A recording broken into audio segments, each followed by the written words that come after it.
give a little presentation on common orthopedic playground injuries. A little bit about me.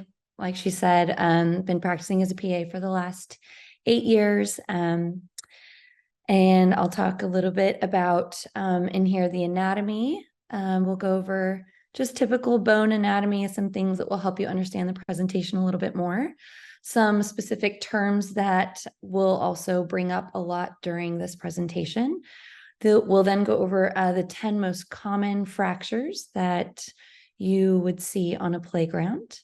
And then a little bit about what can go wrong. And then, of course, a Q&A at the end. So I have been with Children's for the last 5 years. I currently practice as a surgical PA. So I'm in clinic 2 days a week and in the OR 2 days a week. So it's a fun little gig. I really enjoy it. Okay, some anatomy. I'm going to use my mouse just to help you guys understand. So again, biggest 3 parts of a bone. The middle shaft of a bone is considered the diaphysis. And then on both ends of the bone, you have the epiphysis. And then the red here and on the bottom is called the physis. So that's the growth plate.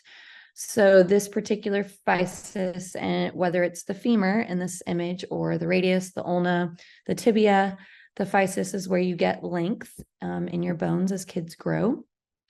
Physis is typically open a couple years after the start of menses or puberty. So for females, it closes around age 15, and for males around 17. These other small little growth plates here, those are apophysis, so they don't contribute to the length of a bone, but they're bony prominences typically where tendons attach.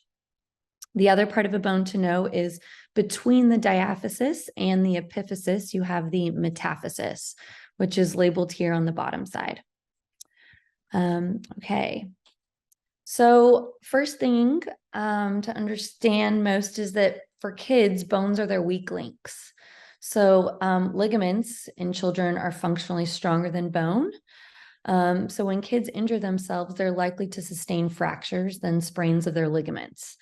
Us as adults, if we go roll our ankle or fall on our wrist, we're going to hurt our ligaments or our tendons before we break a bone because our bones are functionally stronger. But kids with open growth plates, they don't sprain their ligaments or tear their tendons until they get more skeletally mature and their growth plates are closing.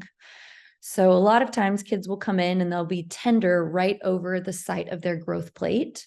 So if you're palpating, you're talking about the ankle, for example, and you're palpating where the physis would be at that distal fibula. And they're really tender there, they're really swollen there, but there's no fracture seen on an X-ray. It's common and very typical that they would have an actual fracture at the growth plate, even though you don't see that on an X-ray. So we see these growth plate injuries often, and in this case, you'll just want to have them splinted and to follow up with an orthopedic specialist. Obviously, pediatric would be preferred. Okay, I'm going to use this term a lot. It's fush. So if you haven't heard of that, that's falling on an outstretched hand. It is the most common mechanism of injury in kids. So oftentimes at the playground, they're falling from either the swing or some type of playground equipment. They'll put their hands out to try to brace their fall, protect their face, and they will typically fracture somewhere up the chain, whether it's the wrist, the forearm, the elbow, the midshaft humerus, or up near the shoulder. So we'll talk a lot about fush injuries. Going back to growth plates, Salter-Harris fractures are fractures at the growth plate. There are 5 types of Salter-Harris fractures. So again, referring to Salter-Harris, it could be a Salter-Harris of the tibia, the fibula, the radius, the ulna, the femur, whatever bone in the body. If it involves the growth plate, it is a Salter-Harris fracture. So a type 1 is a Salter-Harris fracture that's just at the growth plate. Oftentimes you cannot see it on an X-ray. A Salter-Harris type 2 is through the growth plate and up the metaphysis. A Salter-Harris 3 is through the growth plate and down the epiphysis. A Salter-Harris 4 is through both the metaphysis and the epiphysis, and it can also involve part of the growth plate, of course. And then a 5, the worst of all, is a crush injury, which is a crush of the growth plate. So as the severity goes from the most mild of Salter-Harris fractures is a 1 and the most severe is a 5, there is a risk of growth disturbance where that growth plate can shut down and stop growing. So that becomes an issue, even more so if the child is young at, age 7, 8, 9, and they have an awful crush injury to the growth plate and they stop growing at that particular growth plate. Whereas like at age 15, 16, 17, when there's minimal of growth left, it's not as big of an issue. A way to remember these is straight across for the 1, so that S for Salter, above the growth plate and the metaphysis for the A, and then lower than the growth plate for the L for down the metaphysis, through the growth plate for T, and then either I use crush injury, so the R for the Salter. That can be a little bit confusing, hard to remember. Does anybody have questions on the Salter-Harris fractures? Okay, moving on. I love this slide and I love showing these x-rays to my patients. So this is one of my patients I had a couple years ago. She was an 8-year-old female that fractured her radius. As you can see in the far left image, she had 100% displacement at the site of the fracture. And this fracture is particularly in an acceptable position where, as an adult, if you had this fracture, we would have to take you to the operating room and put a plate and screws on. But with kids with wide open growth plates, especially at age 8, this particular fracture is in an acceptable position. So those bones are parallel to one another, which we call bayoneted, and they will heal extremely well in a cast. So I treated this particular female patient of mine in a cast, and you can see the little bit of bone growth on the second image here, just bridging those 2 fragments together. And then a little bit more time. This is probably about 6 weeks after injury. She's got tons of new bone growth. The fracture site is very stable. And this is a moment when you're telling the parents, I know this looks crazy, it's going to be fine. She is going to remodel. We use that phrase a lot in our clinic, remodeling, because with kids, their bones know how to end up straight. They know how to, build new bone with osteoblasts and break down bone once the fracture is nice and healed with osteoclasts. So 4th image, she's well healed at this point. I've let her return to full sport, full activity. She's not wearing a cast or a brace. Now it's just a moment of waiting for another 3 to 6 months for her body to break down the unnecessary bone and the excess bone that she has. So this final image on the left is probably about 9 months after injury, where she has fully remodeled, and you can, still tell that she had a fracture there, but it looks amazing. So I see this on a daily basis in clinic. It's very fascinating to watch. I've been in children's orthopedics for 5 years, and I still love watching remodeling potential in children.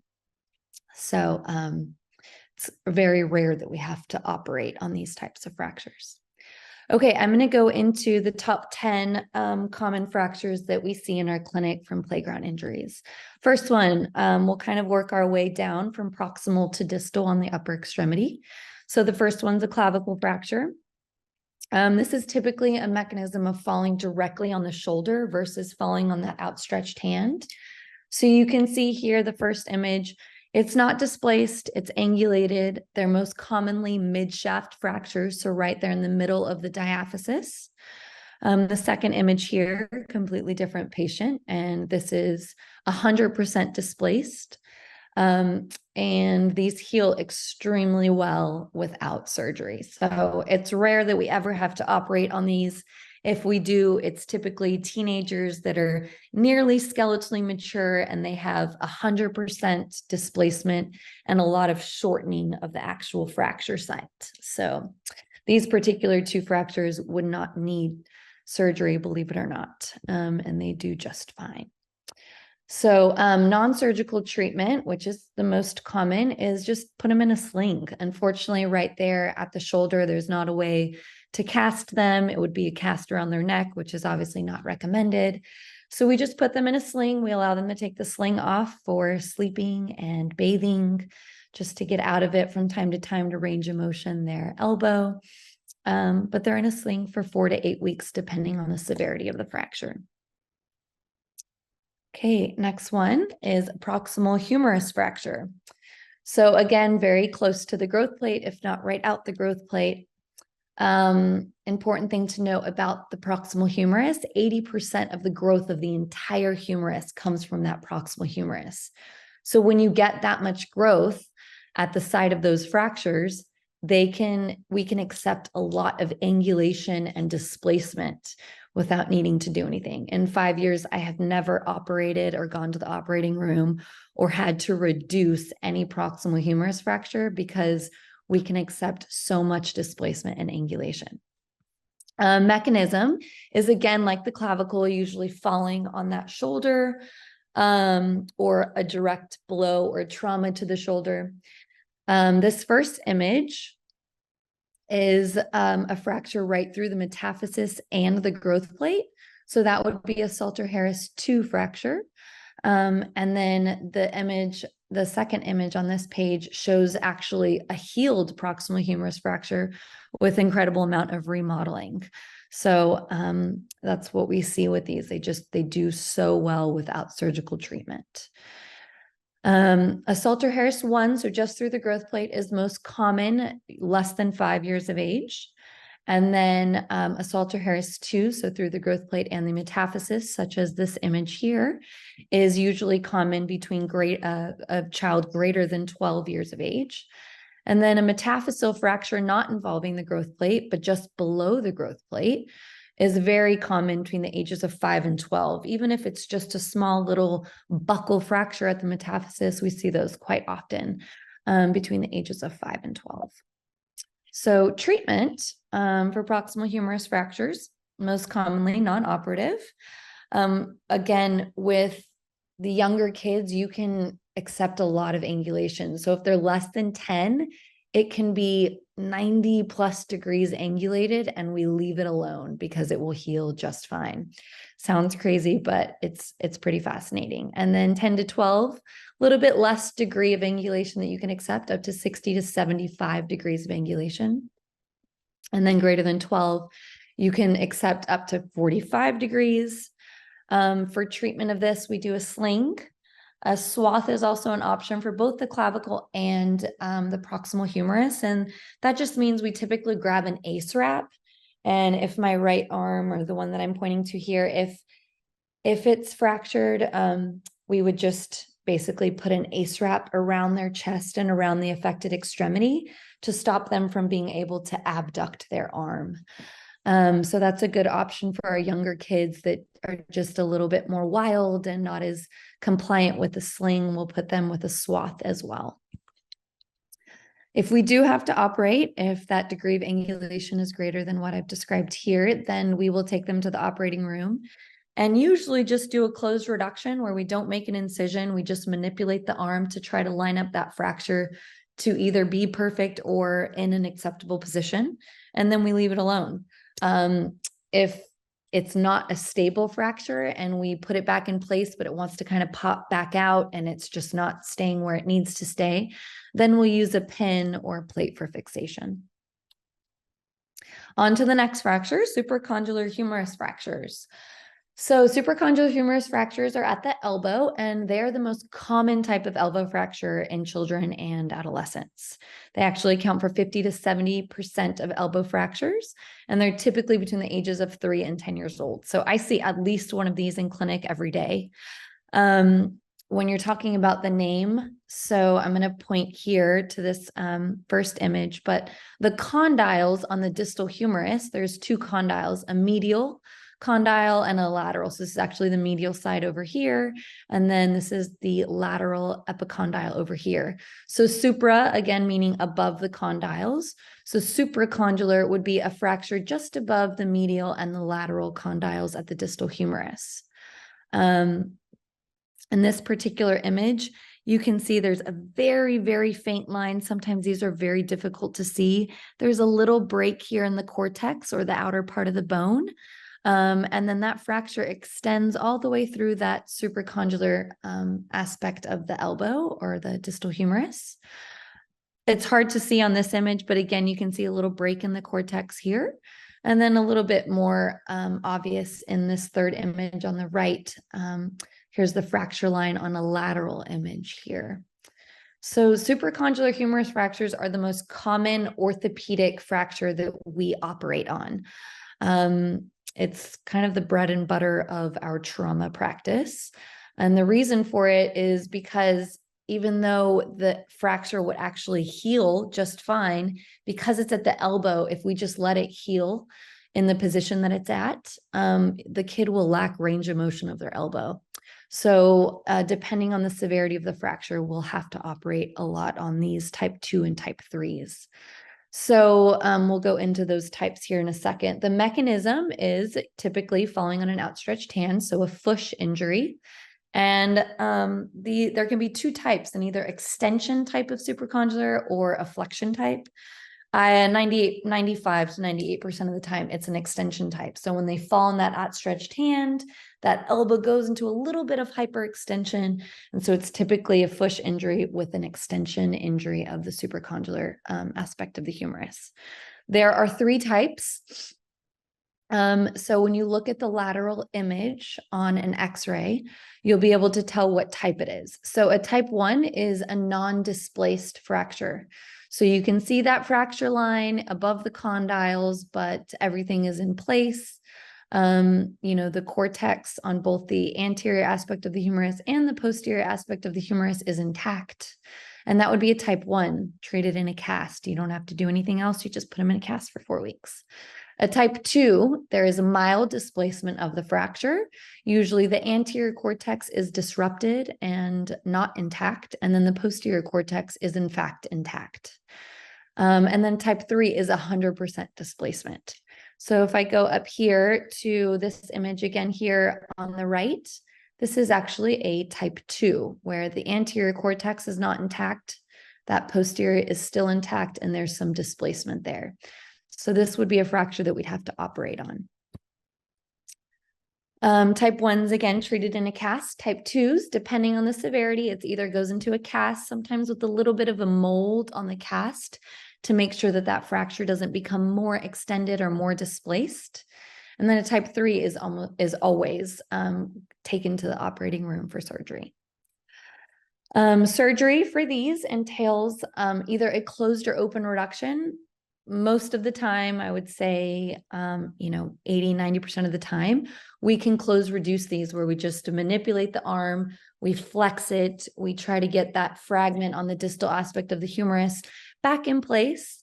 And then if we're able to get that, we will put some pins in. If we can't get it closed, we'll make an incision at the elbow and reduce it and then place pins. So this is what pins look like. This is the lateral image on the far left. Typically we'll put 3 pins. I would say 90% of the time it's 3 pins, but there's a rare occasion that we'll need a 4th pin or we only need to put 2 pins. So once we get that fracture in a good position, we don't make an incision. For the pins, there's a pointy tip at the edge of each or at the end of each pin. We'll just point those pins through the skin with that pointy tip, and then we'll use a drill and advance them through the fracture site to keep the fracture nice and stabilized. Those pins actually stick out of the skin. We bend them, and then we cover it with either a cast or a splint, depending on surgeon preference. And then about 3 or 4 weeks later, once the fracture is nice and healed, we wiggle those pins out in clinic.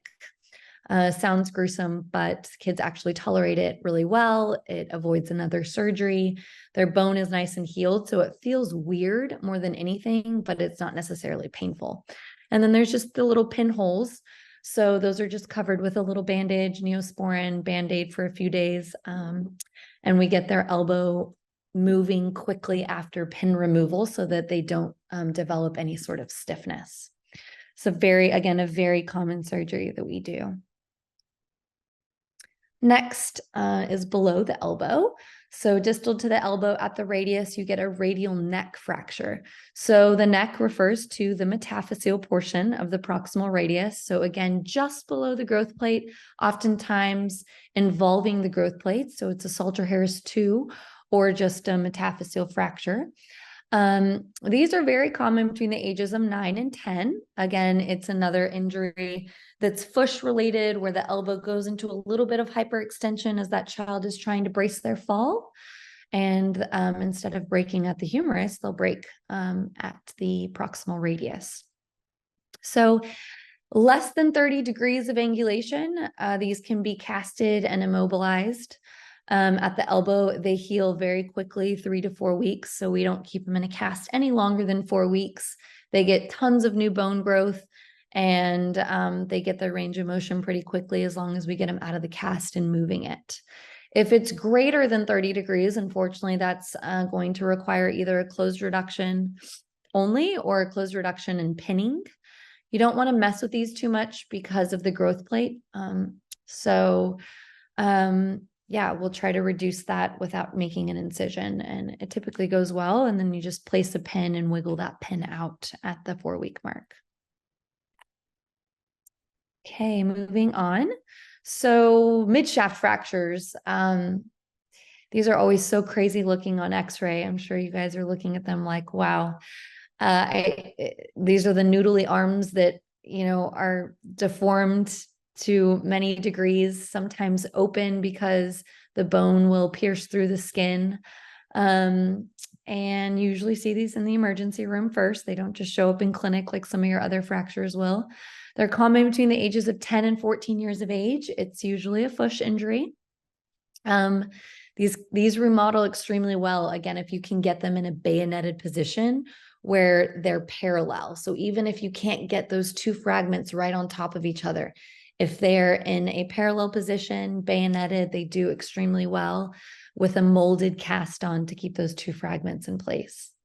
You can accept quite a bit of degree of angulation. So in a 5-year-old or less than 5, you can accept 20 degrees of angulation. So for example, this 5th image, or I guess second to last image here, you can see this is probably about 30 degrees of angulation. I don't have an angle ruler on hand, but this is probably about 30 degrees of angulation. So for this child, you need to reduce it a little bit. And to do that, we just place the patient in a cast. And while the cast is drying, we push pressure at the apex of the fracture. So here we push pressure right here on the volar aspect of the forearm and straighten it up.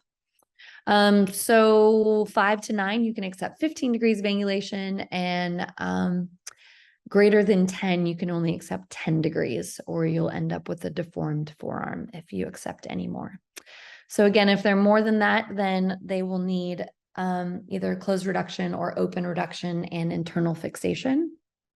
Internal fixation for these is either intramedullary nails. So intramedullary nails they're kind of like a flexible nail that go up the middle of the bone where the bone marrow sits in that intramedullary space that's hollow. So it's not like you're having to push through, cortex or really tough bone. Once you get it in that intramedullary space, it advances quite quickly. So you can line up the fractures and then advance that intramedullary nail to keep those fractures nice and aligned.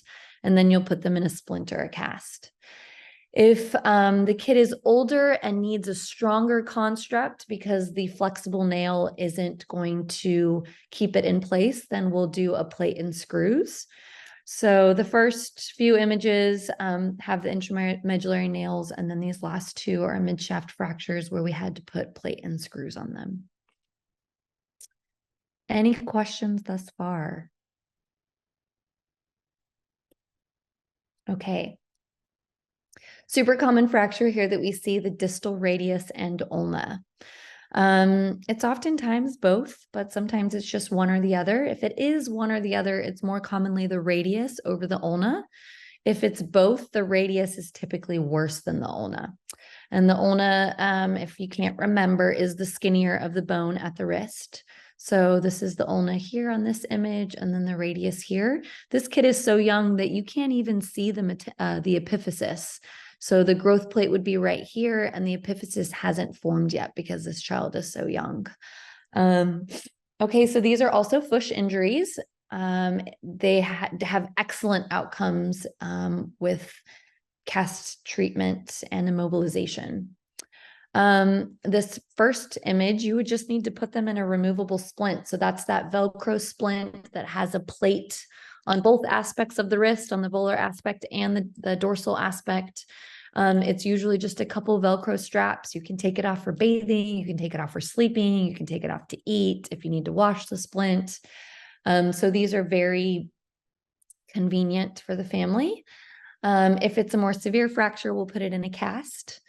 We do have waterproof and regular casting, so that helps that option. If it's more severe than that, than just needing a cast with a mold, then we'll close reduce it. So these fractures here in these two images, actually the remainder, all but this first image, you would need to do a closed reduction and likely casting if you can get it in good position. So we do these in the emergency room, typically under a ketamine sedation. So just that conscious sedation where they're in kind of twilight zone. They don't feel much. They don't remember anything. We'll put the fracture back in place and put a cast on. If you can't get it with a closed reduction, obviously worst case scenario, we need to take it to the operating room and do an open reduction, making an incision, lining those bones up and placing a pin or plate and screws if needed. If we can't just get it to stay in a stable position without any hardware. Okay, here's a little bit more about distal ulnar radius. So all three of these fractures here are little tiny buccal fractures of the radius. So you can see here the cortex is a little bit bubbled. The cortex here just a little bubbled and broken. So buccal fractures, also known as torus fractures, is just a single cortex. So just one side of the bone has a little bubble, and it's typically falling on that outstretched hand. There's like a compression injury causing a little tiny buckle there. These do extremely well in removable splints. So if the kid is compliant, he's going to wear it. He's not going to drop, try to rip it off. Putting them in a removable splint is convenient for bathing and sleeping. You don't get the itching aspect of the cast. A lot of parents prefer it. But you might have the wild child that just needs to go in the cast for these small fractures as well. So here's an image of the removable volar splint that this kid has on here. But again, another option would be to use a cast like this little girl has on the right. Okay, moving on to lower extremity fractures. Here are femur fractures. These are, I have a hard time when these come in because I just feel so bad for these kids, but typically between the ages of 2 and 4 years of age, it's a fall. Sometimes it's, grandma's trips and lands on the kid's leg, trampoline injuries, another kid falls on it, bouncy houses, another kid falls on it. These are tough because you have to put them typically in a spica cast. Sorry, let's go back a second. So peak incidence is 2 to 4, but it's a fall of some sort when they're less than 10. If they're greater than 10, it's usually a motor vehicle accident. So those kids are sitting in the back seat, collision, and those legs go straight into, the passenger seat or the driver's seat, and they just get kind of a crush injury of that femur when they're greater than 10. So, treatment wise, if they are less than 6 months of age, so if there's, unfortunate and it happens at birth, or, they're still a baby and their healing potential's there, you can put them in a Pavlik harness, which is what this little baby has on here. It's just some straps that keeps them in abduction and flexion at the hips. And they heal really nicely in those and remodel extremely well. If they are greater than 6 months, but less than 5, and typically less than about 25 kilos or 20 kilos, we put them in a spica cast. And that's what this little baby has on here. These casts are tough. So because it's a femur, you need to immobilize the hip and the knee. And the only way to really immobilize the hip is bringing that fiberglass cast material around the groin and around the hip onto the other side so that they can't flex or extend at the hip. In that case, you have to leave, obviously, an area at the groin for the child to use the restroom and to put diapers on. So, but these casts are a lot. They're hard. You have to get a proper car seat for them. And they're just a little overwhelming for the patient and the family, especially that first week. But needless to say, kids remodel and do extremely well, and you're avoiding surgery by doing the cast. So that's nice. If they're older than 5, then it typically requires surgical intervention. So the younger kids, like the 5 to 8-year-olds, would typically get intramedullary nails, as you can see on the far right image. So again, 2 nails, you make a little incision at the knee and you advance those nails up the shaft. And they can typically go into like a knee immobilizer at this point, since their fracture is stabilized with those intramedullary nails. But you'll want them non-weight bearing. Or the bigger kids, greater than 10, definitely, you'll typically need to do a plate and screws, as you can see in these images. So those are femur fractures. Okay, proximal tibia, so down to the lower leg. So the proximal tibia is just below the knee, a common fracture between the ages of 3 and 6 years old. This is typically a twisting injury at the knee with a little bit of a valgus force. So that knee kind of caves inward and they fracture right at that proximal tibia. These do very well in a long leg cast. I've never had to take one of these to the operating room. You do have to follow these long term because they can get a little bit of a deformity. So you follow them for a couple of years in clinic, but you put them in a cast for 3 weeks. As soon as they're ready to start weight bearing while they're in the cast and they feel comfortable, their pain and their swelling is under control, they can weight bear in the cast.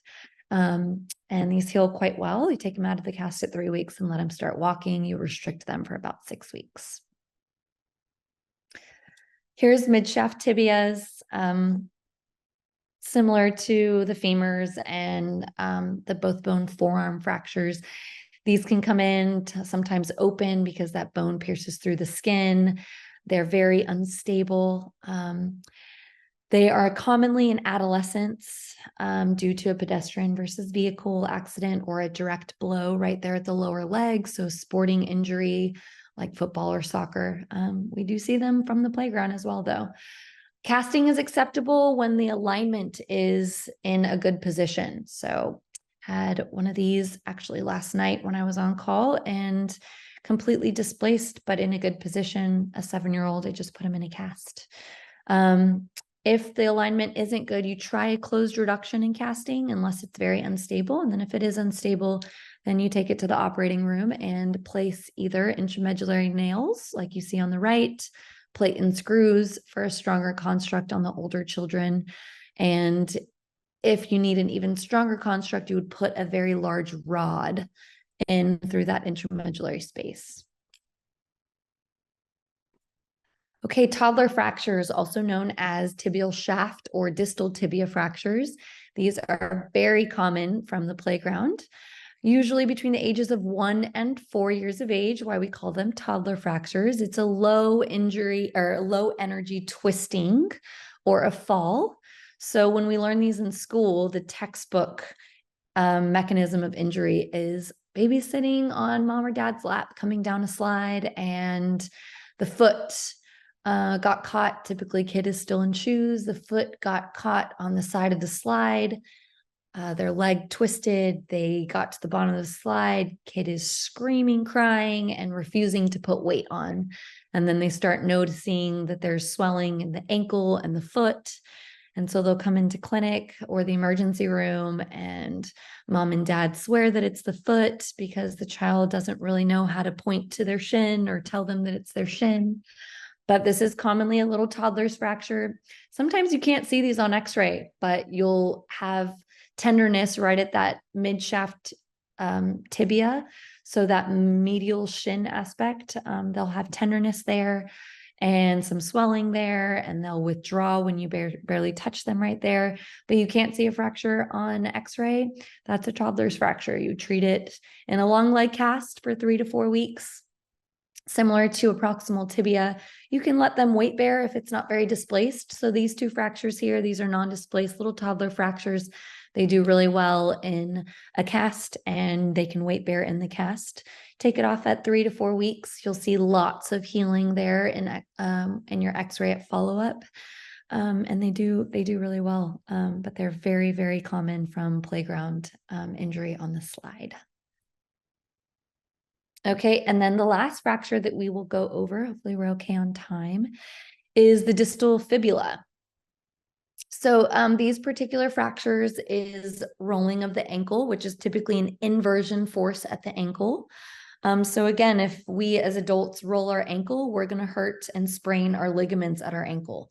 But children, when they roll their ankle, their weak link is the bone, and it's the bone right where the growth plate is. And so they'll typically get a growth plate injury on the fibula. And the reason it's not the tibia is because the tibia sits on the medial aspect of the leg. And so when you roll your ankle, you're doing that inversion. So it's more stress on the fibula versus the tibia. You can get a tibia injury with rolling of the ankle, but it's a more rare injury when it's an eversion and that foot kind of goes out versus in. So on these, the kids are typically less than 12 years of age, see probably one of these in clinic every day.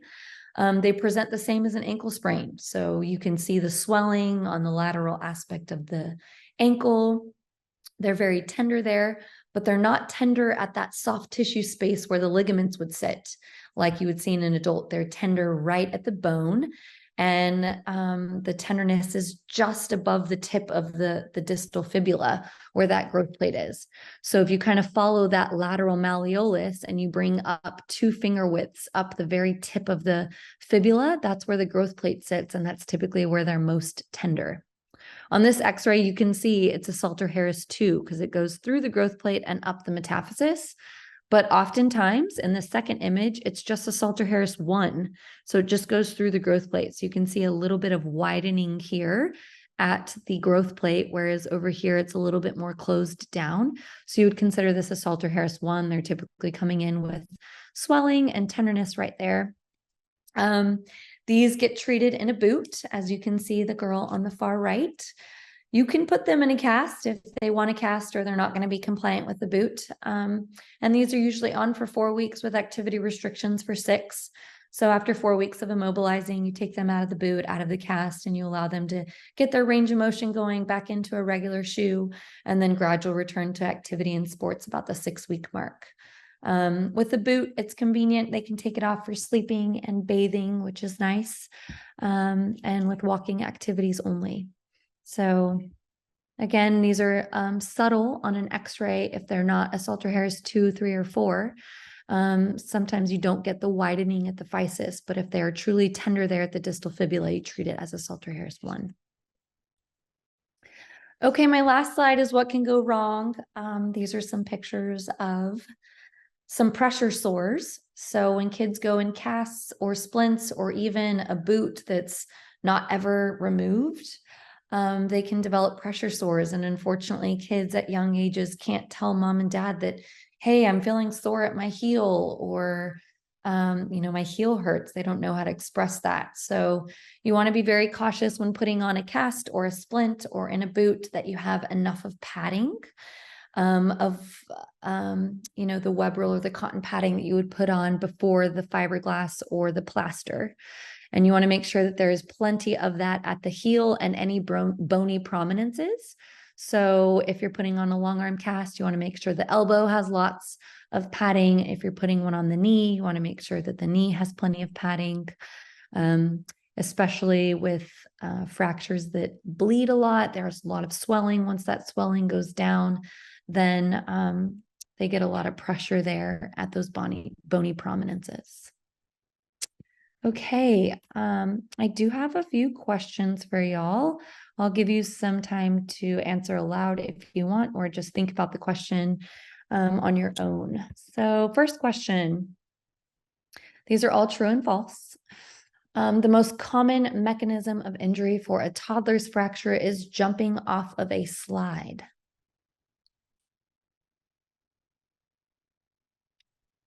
Anybody like to answer? You're also more than welcome to post your answer in the chat. That's easier.